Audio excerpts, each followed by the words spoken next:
Hi friend, welcome to our wrap up of the second half of James chapter 2. I'm really thankful that you're here. What a week that it has been. I mean, the same message day after day after day after day, such that this one's pretty easy to summarize.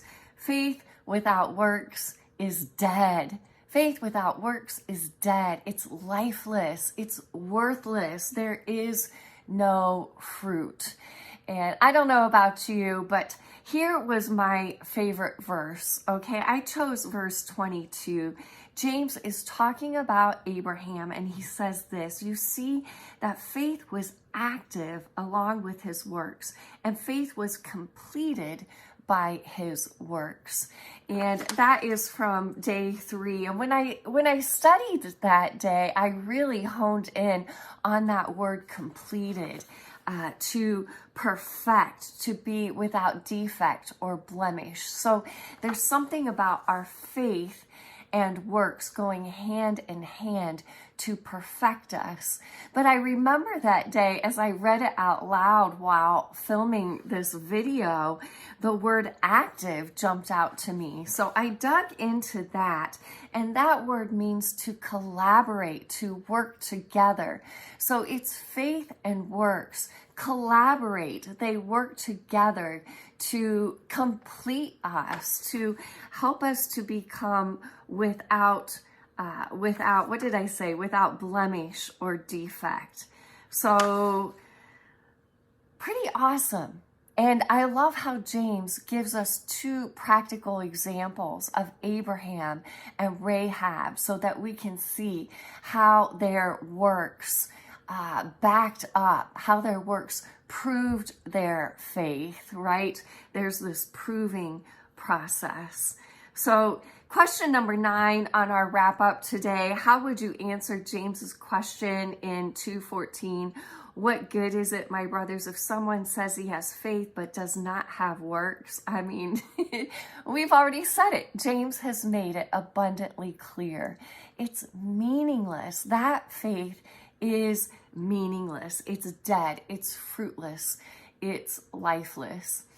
And I don't know about you. I'm sure we can all think of people, beautiful examples. I mean, there are many Bible examples, but we can think of examples in our own lives of people where we see they have great faith and they are living out their faith by the way they work.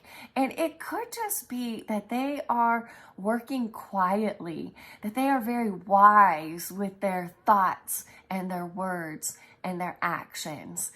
They may not be up front and up center or on a camera like this, but are in the background thinking the right next thing, speaking the right next thing, doing the right next thing. I went all the way back as I wrapped this day up, or as I did these review and discussion questions for question 11, I went back to day 1 to just see that real faith does believe, all right? James talks about how, yes, that's where Abraham became righteous, right? Is through his belief. So real faith does believe, real faith speaks the name of Jesus, but then real faith works. How? By clothing and feeding and generously giving to the poor and the needy. So there's a place for us to really, there's this huge need that we have to reflect. Are we collaborating with God in our faith by doing the works that He has called us to do, by giving generously, by feeding and clothing the poor and needy, by sharing the blessings by which He has blessed us? So friends, real faith, what does it look like in the mirror? It looks beautiful. It looks like Jesus.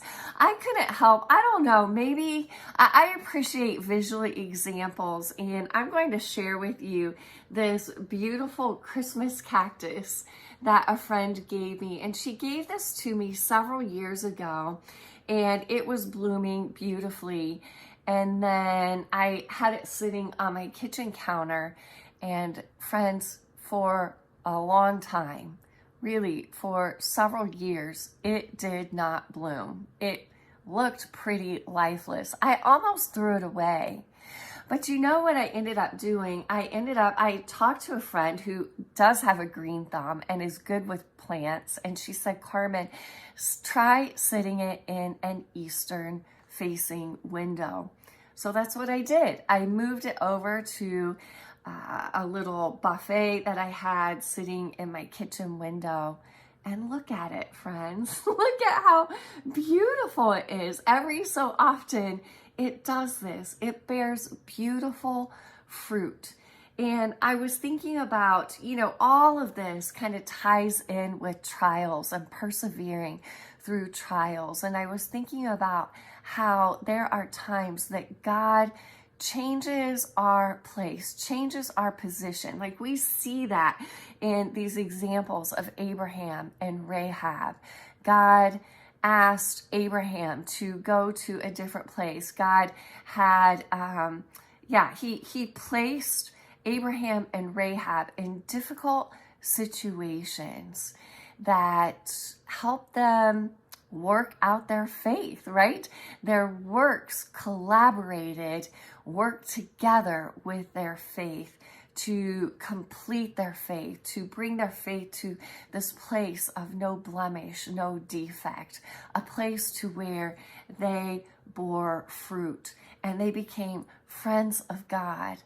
Oh, this is what we want. Our faith is about this inside out beauty that is reflected when we are collaborating with God. No matter where He has us, no matter what difficulty or trial we are facing, we hold on to the faith. We hold on to our belief in Him, and we demonstrate it. We collaborate through our works, through our thinking, through our speaking, and through our actions. We show our trust in Him when we give, when we surrender all that we have to surrender. Just like Abraham, he surrendered his one and only son. Here was his promise. Here was life for Abraham. Abraham did not put his trust in his son. He put his trust in God and was able to give his son up to God. How is God calling us to live in that same way today, friends? Oh, that we might bear beautiful fruit for Him.